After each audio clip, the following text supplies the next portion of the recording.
그래미 어워드에서 4번이나 상을 받은 정상급 뮤지션이자 유쾌함 속에 진지함이 가득한 배우. 바로 지금 윌 스미스에 대한 모든 것을 향해 달려가 보겠습니다. 1968년 미국 필라델피아에서 태어난 윌 스미스는 넉넉하지도 부족하지도 않은 집안에서 밝은 성격으로 자랐습니다. 그는 어린 시절부터 음악을 좋아했고 그런 길을 알아본 할머니는 교회에서 성경책을 낭독하고 피아노까지 잘 치는 손자를 여기저기 자랑하며 대중 앞에 설 수 있는 기회를 많이 만들어 주었습니다. 윌 스미스는 공부도 잘하는 학생이었는데요. 특히 문법과 표현력에 탁월했고 친구들의 틀린 맞춤법을 고쳐주고 다녀 교정 대령님이라는 별명이 붙을 정도였죠. 그래서였을까요? 윌 스미스는 12살 때부터 랩 가사를 쓰기 시작했고 래퍼를 꿈꿨습니다. 그는 네로라 하는 가수들도 평생 한 번 받기 어렵다는 그래미 어워드에서 무려 4번이나 수상할 정도로 힙합씬에서 정상을 찍은 뮤지션이 되었죠. 그러는 동안 그의 가사에는 욕이 전혀 나오지 않습니다. 그 이유는 바로 그의 할머니 때문이었는데요. 12살의 윌 스미스가 쓴 랩 가사를 본 할머니는 아무 말씀 없이 이런 메모를 남기셨다고 합니다. She was like, Dear Willard, truly intelligent people do not have to use words like this to express themselves. Please show the world that you're as smart as we think you are. Love, Gigi. 이렇게 건강한 가치관을 가지고 힙합을 시작한 윌 스미스는 12살부터 랩을 하며 하우스 파티의 프로 참석러가 되었고 몇 년 뒤 제프 타운스가 디제잉을 하던 파티에서 갑자기 사라진 하이프맨을 대신해 완벽히 그 역할을 소화해냈고 이 일은 어쩌면 지금의 윌 스미스를 만들어준 시발점이 된 사건이었죠. 이 일을 계기로 제프 타운스와 윌 스미스는 함께 음악을 하기로 했고 DJ 재즈 제프 앤 더 프레시 프린스라는 힙합 그룹을 만들게 됩니다. 그들은 지역 음반사를 통해 발매한 첫 싱글부터 인기를 얻기 시작했고 첫 번째 정식 앨범을 히트시킨 뒤 두 번째 앨범에서 대성공을 거두게 됩니다. 그렇게 윌 스미스는 20살이 되기도 전에 백만장자가 되었으며 1988년에는 그래미 어워드에서 처음으로 상까지 받으며 어린 나이에 엄청난 성공을 하게 됐죠. 이제는 승승장구할 일만 남은 것 같았습니다. 하지만 그는 돈 관리를 제대로 하지 못했고 소득 신고를 제대로 하지 못해 추가 세금 280만 달러를 내야만 했죠. 결국 그는 파산하는 신세가 되고 말았습니다. 하지만 이 시련은 지금의 배우 윌 스미스를 만들어주는데 결정적인 역할을 하게 되는데요. 바로 MBC 방송사에서 더 프레시 프린스 오브 벨 에어라는 시트콤에 윌 스미스를 캐스팅했고 그는 재정적 문제를 해결하기 위해 망설일 이유 없이 출연을 결정하게 된 것이었죠. 1990년 그렇게 윌 스미스는 배우로서 첫 발을 내딛게 됩니다. 이 시트콤은 전미에서 엄청난 인기를 끌었고 무려 6시즌까지 계속되었죠.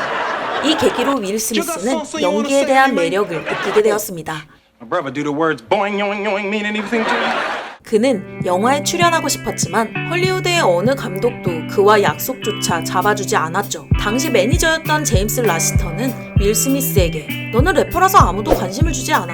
이 정도도 엄청난 행운이야. 라고 했을 정도로 현실은 냉정했죠. 하지만 그는 포기하지 않았고 You want something? Go get it.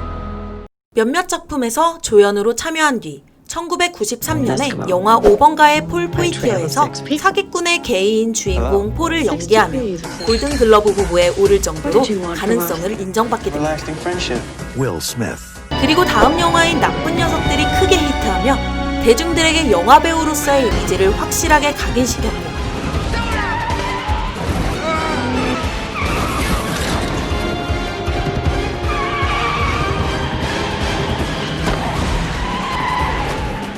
이후 인디펜던스 데이와 맨인 블랙이 연달아 전 세계적으로 흥행을 하며 이제는 래퍼보다는 배우로서 더 유명한 탑스타가 되었습니다.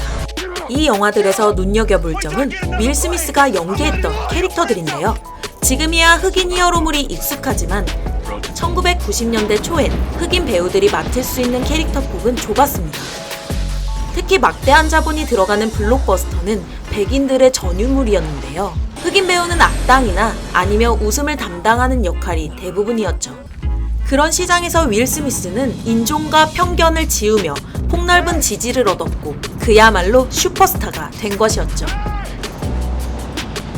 이후 그는 영화 에너미 오브 스테이트까지 성공하며 대중들을 실망시키지 않았습니다.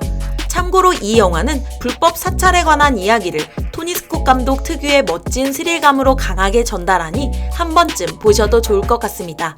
그리고 윌 스미스가 다음으로 선택한 영화는 와일드 와일드 웨스트였는데요.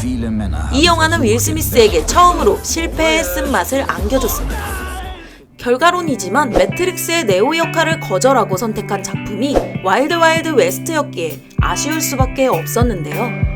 당시 워쇼스키 형제가 윌 스미스를 찾아온 적이 있었는데 그들은 수십 대의 카메라를 직접 설치해서 윌 스미스 주위를 둘러싸고 싸우고 있는 중에 점프를 해서 멈춰있고 총알을 피하는 것을 상상해보라 했다 합니다. So I made Wild Wild West. I probably would have messed the Matrix up. I would have ruined it. Keanu was perfect. So I did Jaw a favor.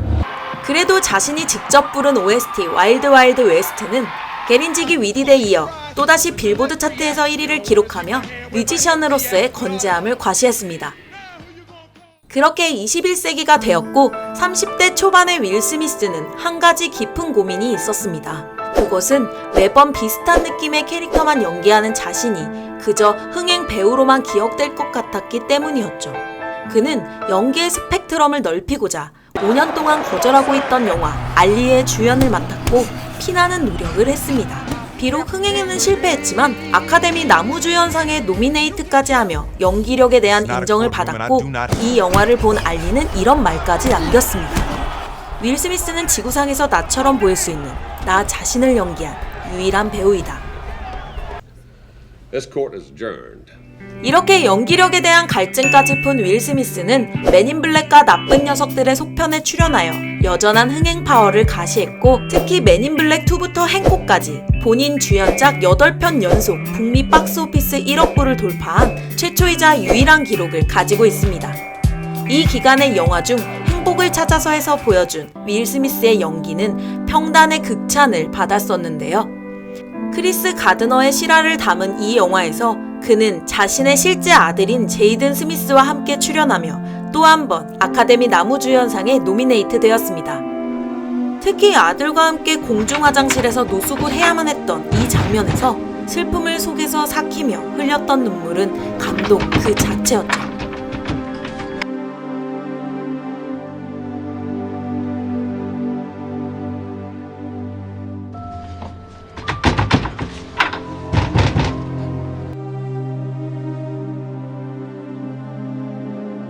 다음 영화였던 나는 전설이다에서 보여준 그의 연기 또한 돋보였습니다. 영화 전체의 암울한 분위기와 혼자 하는 연기가 상당히 많았던 부분은 쾌활하고 유머러스한 윌 스미스에게 새로운 도전이었죠.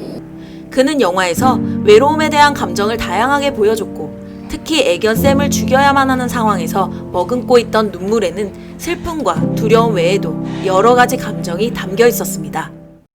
행복을 찾아서 나는 전설이다와 함께 문필름이 마음대로 정한 윌 스미스의 눈물 연기 탑3 영화가 있는데요. 바로 2016년에 개봉한 나는 사랑과 시간과 죽음을 만났다입니다. 딸이 죽은 이후 딸의 이름조차 말하지 못할 정도로 깊은 상처를 가진 주인공 하워드를 연기한 윌 스미스는 간신히 딸의 이름을 입 밖으로 내면서 그동안 골마 있었던 슬픔을 토해내죠. glioblastoma multiforme. She was only 6 years old. 참고로 문필름 채널에는 여러 눈물 40살이 될 때까지 윌 스미스는 거침없이 성공 가도를 달려왔습니다. 그렇게 2010년대가 되었고 그의 성공 가도에도 브레이크가 밟히기 시작했습니다. 특히 2013년에 개봉한 영화 애프터 어스는 아들 제이든 스미스가 주연을 맡고 윌 스미스도 동반 출연하였지만 34회 골든 라즈베리 시상식에서 부자가 나란히 최악의 나무주연상과 나무조연상을 받기까지 했습니다. 사실 이 영화는 제작에 윌 스미스 아내가 참여했을 정도로 패밀리 비즈니스 무비였고 이전에도 윌 스미스는 아들을 주연으로 내세운 영화 베스트 키드 제작에 참여한 적이 있었기에 지나친 아들 사랑이 아니냐는 비판이 있기도 했습니다. 이외에도 그는 여러 영화에서 주연을 맡았지만 맨인 블랙 3와 수어사이드 스쿼드의 흥행 외에는 예전만큼 강한 인상을 남긴 작품은 없었죠. 한편 이 시기에 디즈니는 애니메이션의 실사화를 꾸준히 시도하고 있었습니다. 그리고 2019년이 되었고 바로 이 작품이 실사화되었죠. 사실 영화가 개봉하기 전까지는 윌 스미스의 진위를 우려하는 목소리들이 많았습니다. 하지만 영화가 개봉하자 영화 제목을 알라딘이 아닌 지니로 바꿔야 한다는 말이 나올 정도로 윌 스미스에 대한 찬사가 쏟아졌죠. 그는 유쾌하고 익살스러운 표정 연기와 힙하고 스웩 넘치는 랩과 춤 실력으로 관객들을 들썩이게 만들었죠. 지니가 나오지 않는 장면은 흥미가 떨어진다는 혹평에 많은 이들이 공감했고 그는 원작의 느낌을 살리면서 2019년의 지니를 해석한 명연기로 호평을 받았습니다. 또한 영화는 월드와이드 박스오피스 10억 달러를 돌파했고 윌 스미스의 최대 흥행작은 인디펜던스 데이에서 알라딘이 되었습니다. 윌 스미스가 나오는 영화를 보지 않은 사람이 세상에 몇 명이나 될까요? 지금까지 유쾌함 속에 진지한 매력을 가진 배우 윌 스미스를 소개해드렸습니다. 잠시만요. 윌 스미스 형이 할 말이 있다네요. 감사합니다. 참, 구독은 하셨나요? 그게 아니라 이 명분이 없다 아닙니까 명분이. 구독할 명분을 줄 수 있도록 열심히 하겠습니다. 문필름이었습니다. 감사합니다.